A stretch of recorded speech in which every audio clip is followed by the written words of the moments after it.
profetizou Isaías a respeito de vós, hipócritas. Como está escrito: este povo honra-me com os lábios, mas o seu coração está longe de mim. E em vão me adoram, ensinando doutrinas que são preceitos de homens. Negligenciando o mandamento de Deus, guardais a tradição dos homens.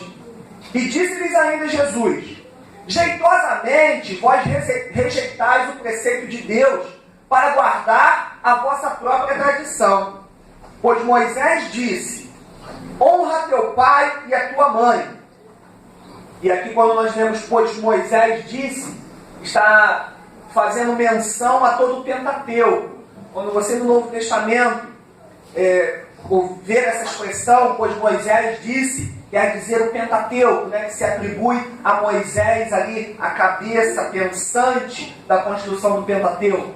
Pois a palavra, o Pentateuco, os 5 primeiros livros, Gênesis, Êxodo, Levítico, Número e Deuteronômio, dizem: honra teu pai e a tua mãe. E quem maldisser a seu pai ou sua mãe, seja punido de morte. Vós, porém, dizeis: se um homem disser a seu pai ou a sua mãe, aquilo que poderias aproveitar de mim é corbã, isto é oferta para o Senhor, então o dispensais de fazer qualquer coisa em favor de seu pai ou de sua mãe, invalidando a palavra de Deus pela vossa própria tradição, que vós mesmos transmitistes, e fazeis muitas outras coisas semelhantes. Convocando ele de novo, a multidão disse-lhes: ouvi-me todos e entendei. Nada há fora do homem que, entrando nele, o possa contaminar, mas o que sai do homem é o que o contamina. Amém? Pode se sentar. Vamos tentar, com calma, essa manhã bonita,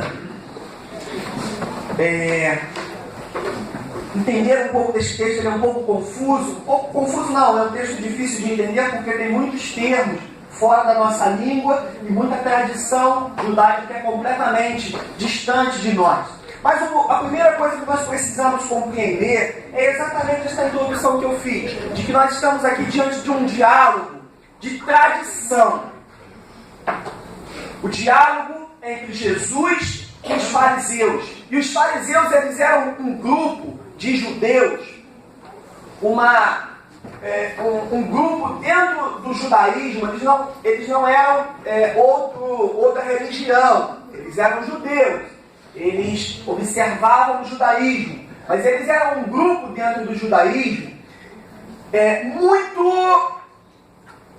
muito marcado por essa forte atenção à tradição. E que tradição é essa que está sendo dita, que está sendo levantada aqui pelos próprios fariseus?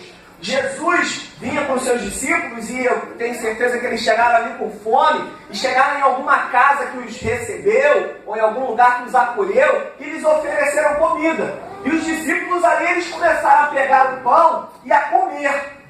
E quando os fariseus viram aquilo, e eu disse que eles andavam ao redor para tentar encontrar no que pudessem condenar a Jesus e os seus discípulos, para tentar desmoralizar o ministério de Jesus, tentar colocar máculas, manchas no ministério de Jesus. E é importante que o cristão que se depara com esse texto saiba que não é nenhum coitadinho quando alguém fica ao nosso redor falando assim: tu não é crente que está fazendo esses negócios, porque fizeram a mesma coisa com Jesus, andaram ao redor de Jesus tentando macular o ministério de Jesus.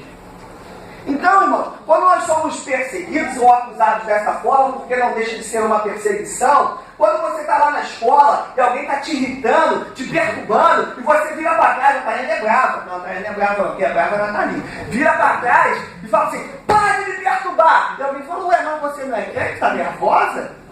É isso aí, isso já faziam com Jesus. Os fariseus estavam ali ao redor de Jesus, tentando a todo instante perturbar a vida dele.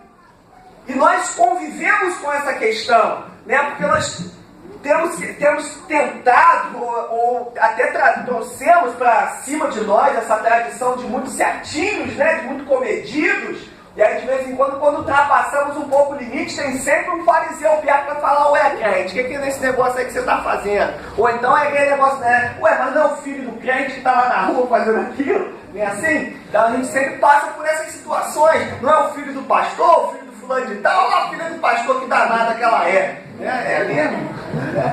É ela ali. Mas é assim, a gente passa por essas situações. E Jesus passava por isso o tempo inteiro no ministério dele. O tempo inteiro ele passou por isso no ministério. E ele disse isso para os discípulos. Quando Jesus estava para ascender aos céus, ele disse aos discípulos, olha, vocês viram o que fizeram comigo? Me perseguiram o tempo inteiro a ponto de me prenderem e me condenarem sem motivo algum. E vão fazer a mesma coisa com vocês. Jesus disse para os discípulos dele, mas eu vos envio para o mundo e vos dou autoridade sobre espíritos imundos, vos dou autoridade sobre as hostes espirituais da maldade, vocês podem ir, mas vocês vão sofrer as mesmas perseguições que eu sofri. Então nós precisamos respirar isso e ouvir o que os apóstolos falam lá na frente. Tiago, no capítulo 2 da sua carta universal, ele fala basicamente isso, que é um prazer poder sofrer constrangimento pelo ministério de Cristo. Aleluia. É um prazer. Diante de Deus, você vai ser glorificado pelo problema, pelo constrangimento, pela aflição, pela tribulação que você está passando pelo ministério de Cristo. Então nós precisamos respirar este sentimento de que podemos ser injuriados, podemos padecer situações, mas se estamos corretos, se estamos agradando a Deus e somos injuriados por isso, isso é mais do que uma honra. E vendo alguns dos discípulos dele, vendo que alguns dos discípulos comiam pão com as mãos impuras, isto é, por lavar, o interrogaram dizendo, por que não andam os teus discípulos de conformidade com a tradição dos anciãos, mas comem com as mãos por lavar? Que tradição é essa? Os judeus e essa classe dos fariseus, desde o período em que a Bíblia, em que a palavra, em que Moisés, como eles dizem, os 5 primeiros livros, eles começaram a ser escritos. Isso aí, esse trabalho ele terminou em torno do ano 800, 700 antes de Cristo. Os judeus eles começaram um trabalho, os rabis, os mestres, eles começaram um trabalho de pregação, um trabalho de interpretação da lei. Mas eles começaram a interpretar a lei de acordo com suas próprias convicções e começaram a fazer da lei do Senhor uma coisa terrível e até impossível de se cumprir. A ponto de que Jesus fala para eles assim, olha, vocês colocam um fardo sobre os lombos das pessoas, mas nem com um dedo vocês tentam carregá-lo. Ou seja, era impossível cumprir tantas determinações e tantas orientações que foram desenvolvidas ao longo do tempo e que não tinham nada a ver com a palavra. Simplesmente eles foram criando interpretações, criando leis posteriores, criando costumes posteriores para tentar fazer com que a lei se tornasse cada vez não desprezada, mas quer fazer com que a lei, com que fosse impossível descumprir a lei. O objetivo deles era que a lei fosse cumprida por completo. E para fazer com que a lei se cumprisse por completo, eles foram se tornando cada vez mais religiosos, cada vez colocando um fardo cada vez mais pesado sobre as pessoas, a ponto de costumes como esses daqui, e esse conjunto de instruções orais se chama Mishnah. Então você estudar e ou ver nos seus estudos alguma vez esse termo, Mishnah. Mishnah é esse conjunto de tradições orais que preste atenção, não são tradições bíblicas, são tradições orais, fruto da interpretação dos rabis, dos mestres judeus daquele tempo. Eles pegavam a palavra, faziam algumas interpretações e criavam costumes em cima daquilo ali, costumes diversos. E é esse conjunto de costumes e tradições que os fariseus estão dizendo. Preste atenção que os fariseus não estão condenando os discípulos por não cumprirem a lei. Eles estão condenando os discípulos por não cumprirem a tradição. E o próprio Jesus disse que ele não veio para acabar com a lei, ele veio para cumpri-la. Então, irmãos, a lei, a palavra do Senhor, é a palavra do Senhor. Não existe forma de burlar a palavra do Senhor. Olha, não, Jesus aniquilou o Antigo Testamento. A Bíblia do crente é o Novo Testamento. A palavra de Deus é a palavra de Deus, completa, inteira, de Gênesis a Apocalipse. E a palavra de Deus em Apocalipse ainda diz assim: ai daquele que tirar ou colocar um tio nessa palavra. Ai daquele que colocar ou tirar um tio. Um tio é uma coisa tão insignificante dentro da gramática, né? Um tio.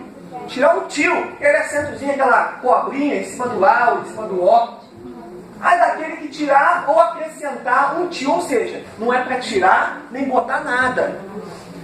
É para entender, igual o pastor falou, buscar entender como se fosse um tesouro, né, pastor? Como se fosse, não, né? É o tesouro. Buscar como um tesouro perdido. Fazer um esforço para compreender a palavra. E então, compreendendo, o próprio Jesus disse que conhecendo a verdade nos libertará. Pastor, eu preciso mudar de vida. Conheça a palavra. Porque não é uma oração minha com a mão na tua cabeça que vai fazer a tua vida mudar, não. É a presença do Cristo na tua vida que faz a tua vida mudar. É a presença do Cristo dentro de mim e dentro de você que faz a nossa vida mudar. Então nós precisamos conhecer a palavra. E quando Jesus, e esses discursos dos rabinos, eles chegaram a pontos extremos. Então você veja, eles tinham, por exemplo, como costume lavar a mão antes de comer. Mas se eles fossem numa praça num lugar público, e nesse lugar público, certamente ali haviam pessoas, até mesmo judeus, que eles consideravam pecadores, como os judeus cobradores de impostos, como se eles não fossem pecadores, né, irmãos? Porque tem gente que é assim, né? Considera o outro pecador, mas você já parou para pensar se você é ou não? Então eles consideravam os outros pecadores. Olha, esse ali é cobrador de impostos. Engraçado que no time de Jesus tinha um, né? Que era Mateus, cobrador de impostos. Olha, esse ali é cobrador de impostos. Esse ali é pecador, publicano, pecador. Aquela mulher ali não, aquela mulher ali já teve 2, 3 maridos, é pecadora. Todo mundo era pecador, menos eles. Então, se eles fossem na praça, esse lugar público, ali certamente, né, você já viu esses filmes aí, vê que é muita gente no mesmo lugar, eles iriam encostar em alguém que era impuro. Se eles encostassem então em alguém que era impuro e eles chegassem em casa, eles não comiam. Eles tomavam banho antes de comer. E isso não era uma opção, isso era uma obrigação. Porque se eles comessem impuros, e impuros por quê? Porque pecaram? Não, porque encostaram nos outros e eles acharam que era pecador. Se eles não se lavassem por inteiro, se eles não se aspergissem, não se lavassem todo, eles não sentavam para comer. E essa tradição era bem conhecida. Ela era tão conhecida que Jesus, quando junta os seus discípulos e vai lavar os pés dos discípulos, vocês lembram disso? Jesus vai lavar os pés dos discípulos. Jesus começa a lavar os pés dos discípulos e chega em Pedro. Quem lembra dessa passagem? Lembra, Fernandinho, dessa passagem? Lembra não? Porque tudo veio da escola bíblica. Ele está fugindo da escola bíblica, né? E olha, eu tenho conversado com eles ultimamente. Dudu lembra, né, Dudu, da passagem do lava-pedra. Aí Jesus chegou em Pedro, o que Pedro falou? Para lavar logo o corpo inteiro. Então, não foi? Não, primeiro ele falou, não, Jesus não lava não, né? Não lava não. Aí Jesus falou, Pedro, se eu não te lavar os pés, tu não tem parte comigo. Aí o que ele respondeu? Para lavar o corpo inteiro. Por que ele pediu para lavar o corpo inteiro? Porque era a tradição dos anciãos. Jesus então lava o corpo inteiro logo. Porque eu estou impuro, eu preciso ser lavado das minhas impurezas. Mas Jesus não tinha nada a ver com aquela tradição. Jesus estava ensinando o conceito de humildade. Aí Jesus fala, Pedro, esquece essa bobagem, Pedro. O pé já é o suficiente. Amém. O que Jesus está fazendo? Aniquilando a lei? Não, Jesus está falando, ensinando a cumprir. Ou então tem que lavar o pé antes. Não, uma passagem não tem a ver com a outra. A passagem de Jesus é ensinamento da humildade, do maior servir ao menor. Para que não haja no vosso meio, como Jesus disse, para que não haja no nosso meio aquele que domine. Como eu vivo sempre dizendo, eu sou o pastor da igreja, tenho o pastor Damião, tem a pastora Aide, o pastor Stephenson, estão em outras obras hoje que eles têm compromisso. Tem os irmãos presbíteros, diáconos, tem os irmãos, as diaconisas. Presbítero não tem, né? Tem que ter presbítero. Diaconisa, tem missionários, missionárias, tem ministros, enfim, tem gente para trabalhar para todo lado. Tem os membros que pensam assim, não, eu sou só um membro. Não, querido. Você tem um carisma. E a igreja do Senhor Jesus Cristo, ela não é formada por hierarquia. Ela é formada, agrupada por carisma, agrupada por capacidade, por talento, por vontade, por mão na obra. Não existe aquele que é maior e aquele que é menor. Né? Só tem espaço para um Senhor na igreja de Jesus. Aleluia. Só tem espaço para um Senhor. Um é o cabeça, os outros são todos membros. Ué, mas como é que o Senhor é o pastor? Eu sou o pastor porque pela misericórdia do Senhor, Deus me deu um carisma, uma unção, eu não gosto de usar a palavra unção, porque aí começa a ficar místico demais. Me separou, me deu talentos. Lembra da passagem dos talentos? Para pastorear. Então me deu o talento de falar na frente das pessoas. Tem um que vai pegar o microfone, que vai chegar na frente, que começa a bater o joelho, começa a chorar. Ai, meu Deus do céu! Senhor, pela tua misericórdia, eu vou falar. Não temos que falar pela misericórdia do Senhor, nós temos que falar pelo dom que Deus nos deu. Eu tenho que assim, irmão, eu vim aqui hoje, vou cantar um louvor, mas eu não sei cantar não, tá? Eu não sei cantar, eu vou cantar aqui pela misericórdia, eu vou desafinar, tá, irmão? Já estou falando que eu vou desafinar. Então, caça outro carisma, rapaz. Caça outro carisma para fazer, porque Deus tem um lugar certinho para você. Onde você não vai desafinar, onde você vai estar ajustadinho. Já pensou na cozinha? Lá eu desafinava. Eu tenho certeza que eu desafinava. Eu desafinaria muito. Então, a igreja de Jesus Cristo é isso. A igreja de Jesus Cristo é organizada por carismas, por dons, por talentos que o próprio Deus dá. E que um não sobrepõe ao outro, mas um se junta ao outro para formar o corpo.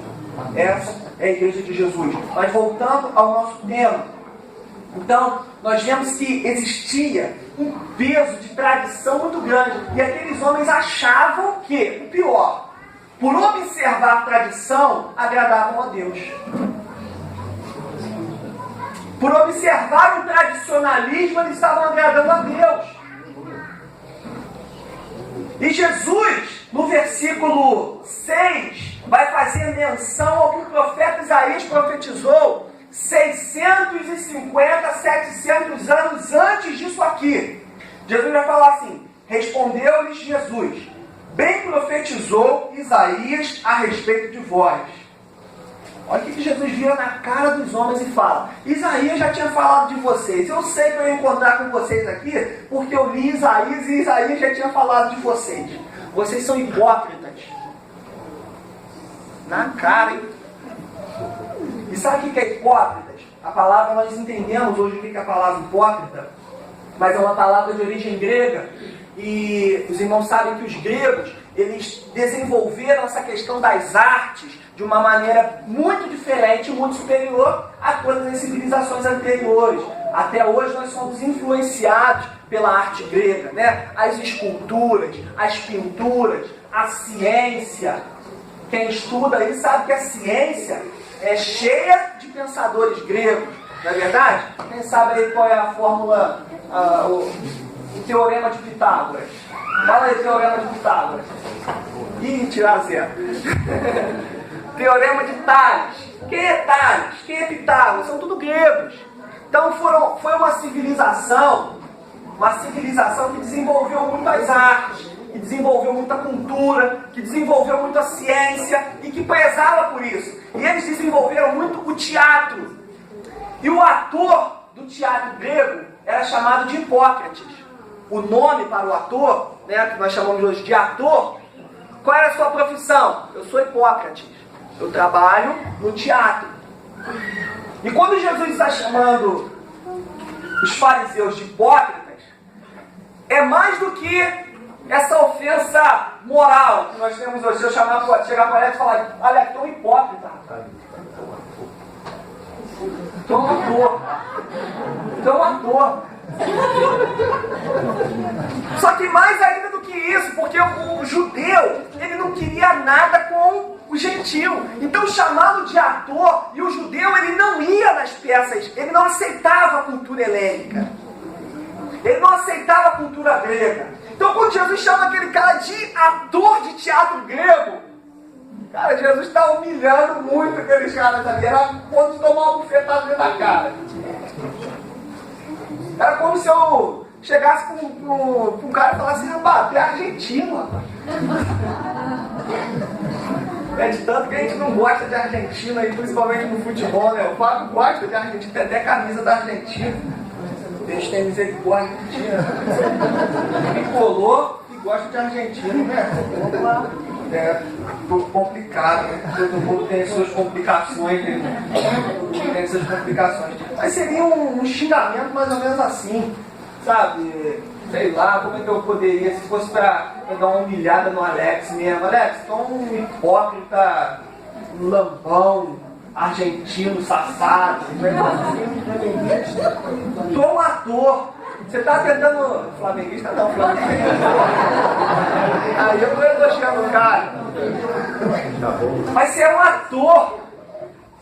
Você faz esse papel todo aí, esses cabelos trançados, esses filactérios nas roupas, quando você lê aí na Bíblia filactérios, essa roupa cheia de enfeite, esses vestidos longos, que os mestres fariseus andavam assim no meio da praça, essas suas barbas grandes, todos esses costumes, não me toque, não me olhe, não podia olhar no olho deles, não podia olhar no rosto deles. E as pessoas estavam acostumadas a não olhar, principalmente as pessoas, né, de pouca credibilidade ou pouca capacidade social. Lembra quando Pedro e João chegam na porta do templo? E a porta do templo é lugar de quê? Naquele tempo, então, lugar de religioso. Pedro e João chegam na porta do templo, tem um aleijado mendigando. Não é assim? Quem conhece essa história? Pedro e João chegam na porta do templo, na porta formosa. Mas não, porta formosa porque ela era bonita? Não, porque o nome dela era Porta Formosa. O templo tinha 12 portas. Uma delas era a Porta Formosa, a porta do átrio, né? E ali eles entravam. Por entrar por aquela porta, o mendigo estava sentado ali, aleijado, pedindo. E o que chamou a atenção? O que chama muito a atenção no texto? É que Pedro olhou para o aleijado, Pedro e João olharam para o aleijado e falou, olha para a gente. Porque ele não olhava. Porque se ele olhasse, era capaz de ele ser expulso dali.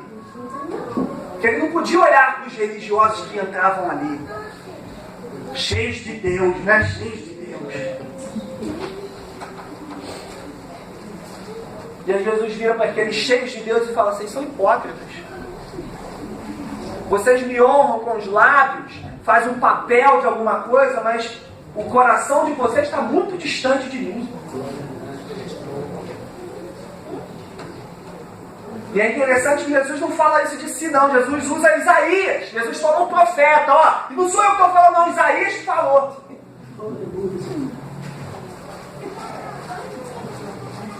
Em vão me adoram. Aí Jesus continua. Vocês estão me adorando em vão, ensinando doutrinas que são preceitos de homens, negligenciando o verdadeiro mandamento de Deus. Vocês estão guardando tradições de homens. Então o verdadeiro mandamento, que era o quê? Amar as pessoas. Inclusive aquele estava lá caído, mendigando a porta do templo, da porta formosa do templo, eles estavam negligenciando. Mandamento de verdade eles negligenciavam. Mas eles cumpriam todas as questões burocráticas, políticas, religiosas do seu tempo. Até o ponto de, olha que Jesus dá um exemplo. Porque Moisés, a palavra diz assim, Jesus fala para eles: honra teu pai e tua mãe, e quem maldisser a seu pai ou sua mãe seja punido de morte. Aqui tem dois textos diferentes. O primeiro é honra teu pai e tua mãe, que é o 5º mandamento do Decálogo. O 5º mandamento dos 10 mandamentos. É honra teu pai e tua mãe, é o mandamento que está lá nas pedras que vieram com Moisés lá no monte. E mais à frente, esse mandamento vai receber um adendo. Mais à frente, esse mandamento vai receber um adendo, um parágrafo, um outro artigo. Artigo 1º. E quem não fizer isso é condenado à morte. Ok, então a lei é essa. Aí olha a tradição que eles criaram. Vós, porém, dizeis: se um homem disser a seu pai e sua mãe, aquilo que poderias aproveitar de mim é corbã, isto é, oferta para o Senhor, então o dispensais de fazer qualquer coisa em favor de seu pai ou de sua mãe, invalidando a palavra de Deus pela vossa própria tradição, que vós mesmos transmitistes, e fazeis ainda muitas outras coisas semelhantes a isso. Mas como é que significa isso aqui? Aqueles homens, eles tinham a seguinte tradição: todo mundo, todo filho, quem tem pai e mãe vivo aí? Levanta a mão.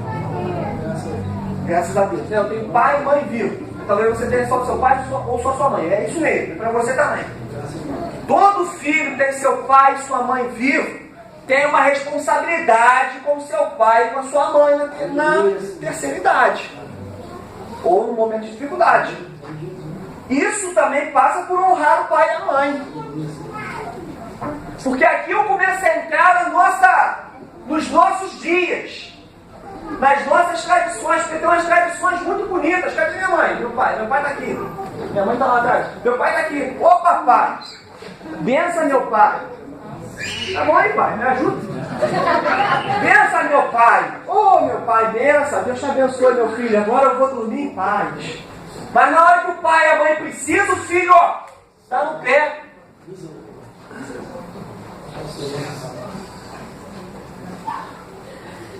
Isso é honrar o pai e a mãe? Não. Honrar o pai e a mãe não é seguir a tradição de benção meu pai, não. Apesar de ser bonito. Chegar e tomar a bênção do pai, da mãe, sinal de respeito. É muito bonito. Mas honrar o pai e mãe é acolher o pai e a mãe, é cuidar do pai e da mãe. Que cuidaram de nós quando nós éramos pequenos. E se estamos aqui hoje é porque eles nos geraram para estarmos aqui. E aqueles homens, eles tinham uma seguinte tradição. Eles tinham lá os seus pais que eles tinham que cuidar, mas eles, aquela parte do dinheiro que eles iriam gastar com seus pais, eles poderiam falar assim, chegar para os pais dele, levar os pais lá dentro do templo, e os pais tinham que ir e falar assim, isso aqui é corbã. Essa palavra corbã fazia com que aquilo que era pertinente a cuidar da sua família passasse agora a ser uma oferta para o templo. E aquilo ali era muito bonito. Ou seja, eu estou fazendo uma grande oferta, e os homens ficavam assim impressionados: olha que oferta que ele está fazendo. E Jesus fala: vocês são malucos? Quem disse que isso aí é oferta para o Senhor? Oferta para o Senhor cuidar do teu pai e da tua mãe. Vocês estão invalidando a lei do Senhor para cumprir os vossos próprios preceitos e ainda estão achando que estão agradando a Deus. Por isso que um pouquinho mais à frente, Jesus vai falar assim: vocês são filhos do diabo.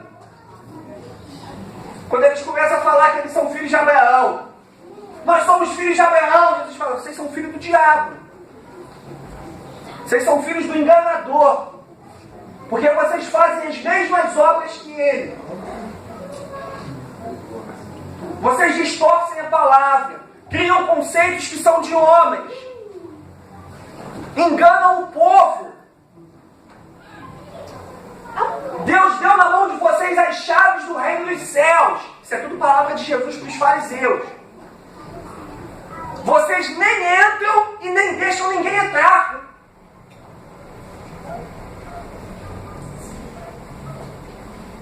E aí tem uma série de tradições que nós hoje também criamos e que parece na cabeça de alguns que é o que agrada a Deus, que é o que é mais importante. Até na nossa própria tradição cristã, evangélica, protestante, tem um monte de tradição, né, que nós mesmos criamos, que homens mesmos criaram. Essa aqui é uma tradição. Terno e gravata, eu venho de terno e gravata, principalmente no dia da Santa Ceia. Respeito, bonito, é bonito. É bonito, eu gosto até de me vestir assim. Eu já sou bonito, eu acho que assim eu preciso ainda mais especial. É bonito, mas isso aqui não significa absolutamente nada. Isso é um teatro. Isso é apenas a roupa que o ator coloca para atuar. Isso é o uniforme que o cara usa para jogar. Hoje a gente reclama, né? Que o pessoal hoje, jogador de futebol, não tem mais amor pela pátria, não tem mais amor pelo time. A gente fala assim: não, naquela época o Pelé jogava porque tinha amor pelo time, nem ganhava muito dinheiro, mas o fulano de tal jogava porque gostava do Fluminense, porque gostava do Corinthians, porque ele era flamenguista de verdade. Hoje em dia não tem mais isso não. E é verdade, são atores. Um dia eles estão no Flamengo, eles botam a roupa do Flamengo. No outro dia, se o São Paulo pagar mais, eles botam a roupa do São Paulo. No outro dia, se o Corinthians pagar mais, eles botam a roupa do Corinthians. Beija o escudo, jura amor à torcida. Um ator. Um ator. Mas tem crente assim. Tem crente ator. Tem crente que quando veste o terno se transforma. E quando tira o terno se transforma numa coisa que eu não sei se é pior ou melhor. Eu já nem sei qual dos dois é pior. Eu nem sei qual dos dois é pior. Se é quando tá ou quando não tá. Né? Veste a roupa de Superman e fica terrível. Aí tem uma música uma música engraçada. Hã? Dona Sonfreira? Não, Dona Sonfreira, uma música engraçada. Um grupo de forró. Como é que é a mãe? Vamos pra igreja. Como é que é? Mamãe, vamos pra igreja. É isso mesmo. Lá na igreja temos pais, mamãe. Lá na igreja papai. Como é que é? Papai respeita o pastor. Mamãe, vamos morar aqui na igreja, porque aqui na igreja é bom demais. Aqui na igreja é papai. Nós temos pais, papai respeita a senhora, papai não te bate, papai não grita, achou Satanás. Né? Aqui na igreja, papai é uma maravilha. Aí depois canta a segunda parte. Papai, vamos morar lá na igreja, porque lá na igreja a gente tem paz. Lá na igreja a mamãe não fica nervosa, a mamãe não... É um negócio assim. Ah, é, ainda fala assim: aqui em casa, lá na igreja, papai é um cordeirinho, aqui em casa é um lobo devorador. Mamãe, vamos morar lá na igreja, porque na igreja papai respeita o pastor. É essa a questão. O cara é um ator, cara. É um ator perfeito. Se tivesse no tempo de Jesus, Jesus ia falar: rapaz, tu é um Hipócrates, vai pro teatro dele, tá perfeito. Tu é um artista nato, você nasceu com a alma de artista. Você nasceu para atuar. Aí tem uma série de coisas que a gente faz. Por exemplo, tem gente que pensa em respeitar a igreja. Ah, respeitar a igreja é passar na frente da igreja e fazer um sinal da cruz. Respeitar a igreja é não chegar no altar. Não, se eu tocar no altar é capaz até de ser fulminado. Respeitar a igreja é muito mais do que isso, rapaz. Essas tradições, aqui nessa parte que é pintada de vermelho, já é pintada de vermelho porque é pai. Vermelho, pai. Aqui não sobe qualquer um, não. O farisaísmo danado, por quê? Não sobe qualquer um, como é que subo eu? Talvez o pior que tem aqui dentro. Porque essa é a visão do fariseu. Não sobe qualquer um, não. Quem sobe sou eu. Então eu prefiro ficar aqui embaixo. Porque isso é farisaísmo. Isso é religiosidade esvaziada de espiritualidade. Não tem nada de espiritualidade nisso. Não tem nada de respeito nisso. Tem de sectarismo, de divisão. E são tradições que nós vamos criando. Ué, pastor, mas lá não é uma parte importante da igreja que merece todo o respeito da igreja? Claro que merece. Todo o respeito da igreja, assim como o banco.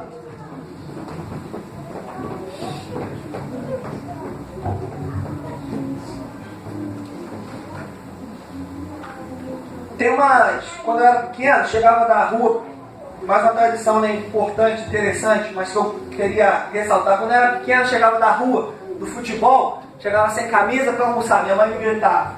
Eu ouvia lá de baixo. Felipe!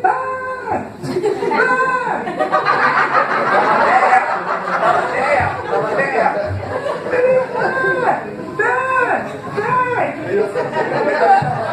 Aí chegava para almoçar. Aí chegava sujo, né, sem camisa. Vai botar uma camisa que Deus não se agrada que come sem camisa, não. Comer sem camisa é falta de educação. Você se sentar à mesa sem camisa, as pessoas estão ali do teu lado, você está todo suado, aquele subaco cheio de cabelo, comendo junto com os outros. É falta de educação. Mas não tem nada a ver com Deus isso. É falta de respeito com Deus, porque Deus está sentado na mesa. Rapaz, Deus não está sentado na mesa aí para comer, não. Deus não come, rapaz. Deus ele está conosco o tempo inteiro. Aleluia. Ele não está te esperando na mesa sentar, mas é falta de educação. Então bote a sua camisa para comer assim. De vez em quando, até hoje também me puxa a orelha. Né? Que está certo. Educação. Questão de educação.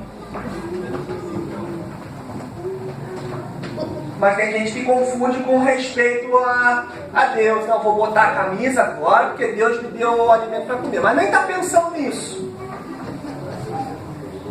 Nem está pensando na provisão de Deus. Nem está pensando no cuidado de Deus. De que eu estou assentado à mesa porque Deus nos deu alimento. Apenas uma coisa completamente sem espiritualidade. Aquela oração ocasional. O cara que não tem compromisso nenhum com Deus. Nada, não quer saber nada com Deus, não quer saber nada com nada. Mas é uma oração ocasional. Nossa, aqui é a hora importante, vamos fazer uma oração. Não tem oração ocasional? Oração ocasional, hora da comida. Vai lá, moleque! Ele mesmo fez uma oração o mês inteiro. Agradece a Deus pela comida.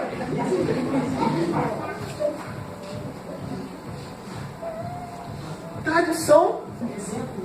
Exemplo nenhum. Um ator perfeito. Um ator perfeito. Aquela oração ocasional também, né? O cara vira tudo santo. Na hora que morre, já viu que vira tudo santo. Aí faz oração, faz não sei o que. Vai ver quanto tempo o cara não ia na igreja. Então o que fica para nós? E ainda, usando aqui o mesmo exemplo que Jesus usou, só mesmo para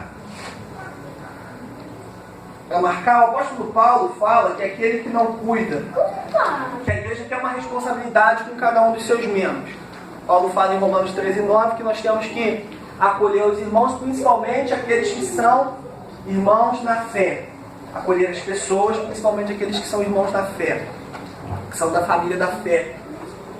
Em outro diálogo agora com Tito, Paulo fala: Tito, acolha as pessoas, ajude os necessitados, mas ajude aquele que verdadeiramente tem necessidade.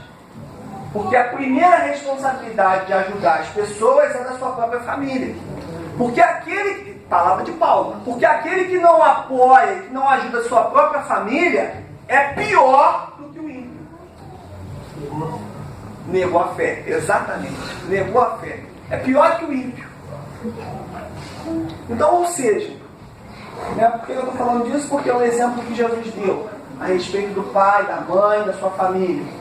O primeiro responsável pela minha casa sou eu. O segundo é a Flaviana. O terceiro, e vai assim em diante. E nós precisamos entender assim, não só em relação à igreja, mas em relação à vida. Vocês que estão crescendo aí, que estão vindo para viver a vida de vocês toda, para desenvolver a vida de vocês, não se acostume em ganhar coisas, não. Não se acostume. Se acostume a conquistar as coisas. Não se acostume a deixar o celular ligado dentro da igreja. Se acostume a desligar. Né, Alex? Mas não se acostume. Porque se você começa a se acostumar, você começa a viver aquela vida de dependência, de necessidade do cara. Ah, meu Jesus do céu. Principalmente na hora que for casar, irmãzinha, irmãozinho, vê a capacidade do cara de trabalhar, cara. Pelo amor de Deus, eu fico impressionado. Como é que o povo hoje não gosta de trabalhar? Como é que o povo hoje não se coça de jeito nenhum, cara. Não se incomoda. E depois já falou. Então, na verdade, às vezes eu fico mais impressionado que às vezes nem reclama. Acostuma, tá bom? Acostuma, cara. Eu tô falando acostuma. Nós estamos indo na rua. Eu faço trabalho na rua há muito tempo. Tem uma canção do Sérgio Lopes que fala: não entendo tantas pessoas na rua sem pão, sem abrigo. É um desafio a igreja de ir buscar essas pessoas, mas a igreja vai à rua, vou à rua, converso com essas pessoas e enquanto pessoas falam: não quero casa não, é para me dar qualquer coisa, menos uma casa. Eu gosto disso aqui. Sabe, o ser humano tem a capacidade de se acostumar com tudo. Se acomoda.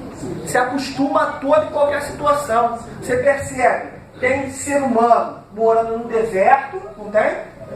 E tem humano, comunidades de seres humanos, nas geleiras. O ser humano se adapta a qualquer situação. Eu saí de Pernambuco, 39 graus, cheguei aqui, está com 4 graus. Você faz assim, bota uma blusa, e em 1, 2 dias já está acostumado de novo com o frio. Então esse é o risco de nós vivermos, de nós começarmos a nos acostumar com aquilo que não presta.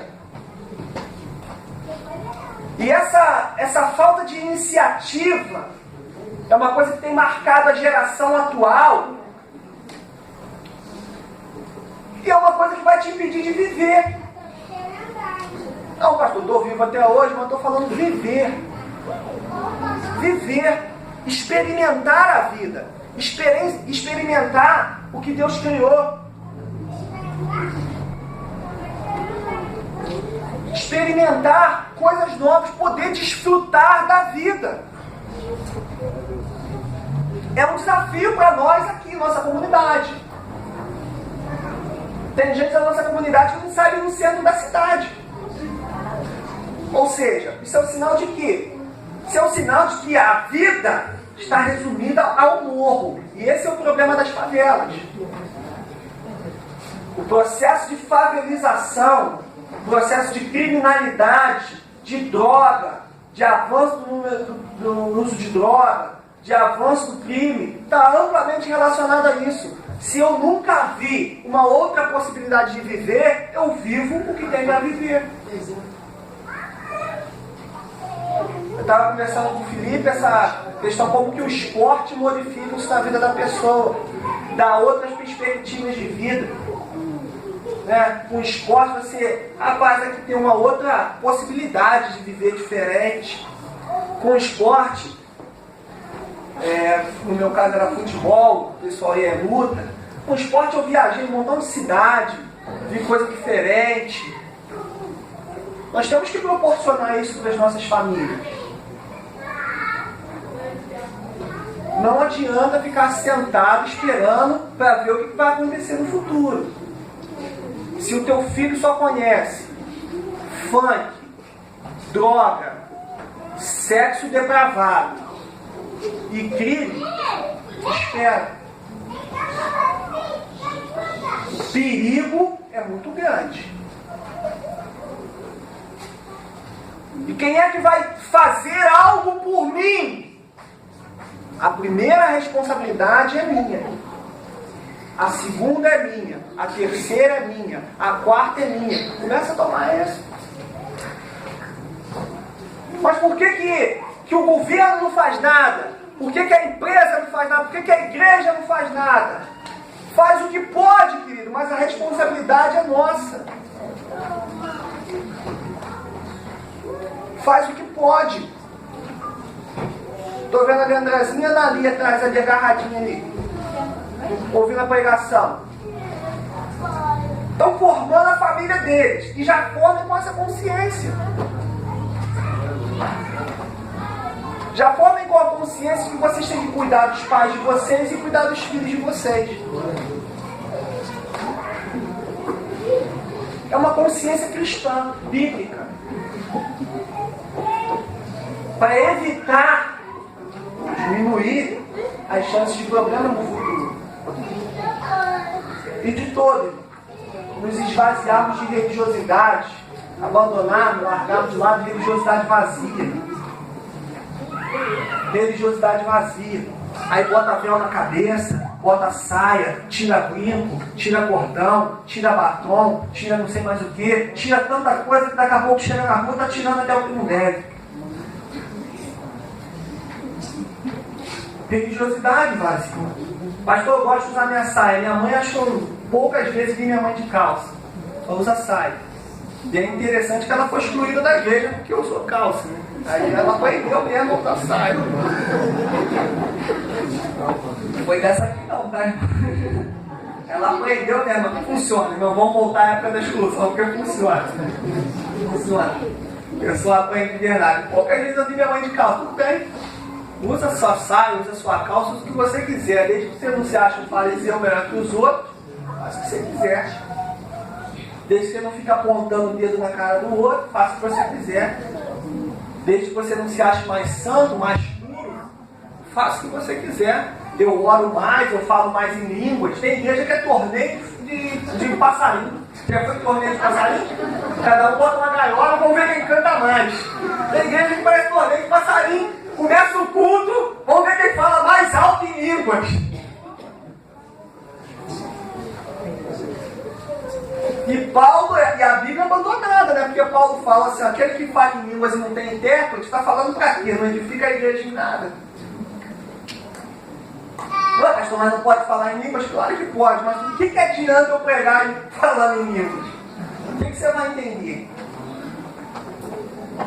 O que adianta o pastor estar tentando pregar, o irmão está tentando orar, e o irmão lá de trás está...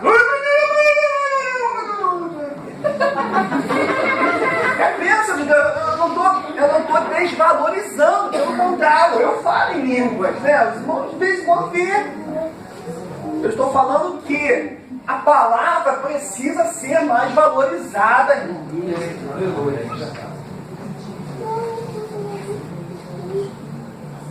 Nós precisamos entender mais a palavra para fazer menos loucura.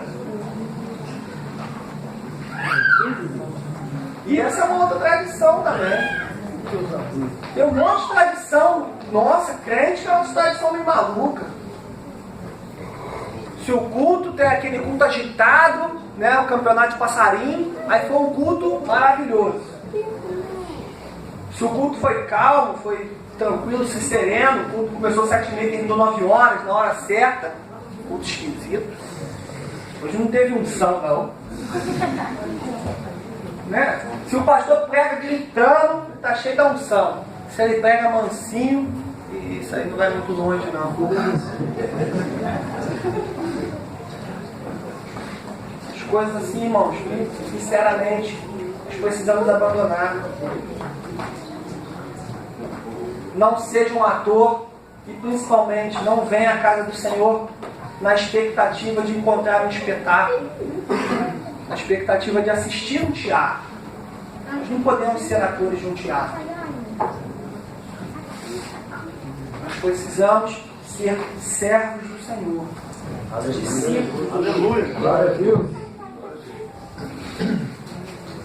Ser o que é, ser o que somos. Jesus ouvia as críticas a respeito dele, mas ele não deixava de ser quem ele era. Ei, Jesus, está andando com um ladrão, hein? Tô mesmo, é melhor do que andar contigo. Ei, Jesus, está comendo aí no meio dos pecadores, hein? Eu tô pregando a palavra para eles. A gente não precisa fazer um papel de santo nessa terra, não. Não fazer um papel de acepção de pessoas, não. Achar que somos melhor do que alguém. Para falar a verdade, nós somos tão merecedores do inferno quanto qualquer um. Se não fosse o sangue de Cristo na cruz do Calvário e a nossa decisão de falar, Senhor, eu aceito. Glória a Deus. Aleluia. Seríamos tão encaminhados ao inferno quanto qualquer um que a gente acha o pior do mundo. Vamos ficar de pé?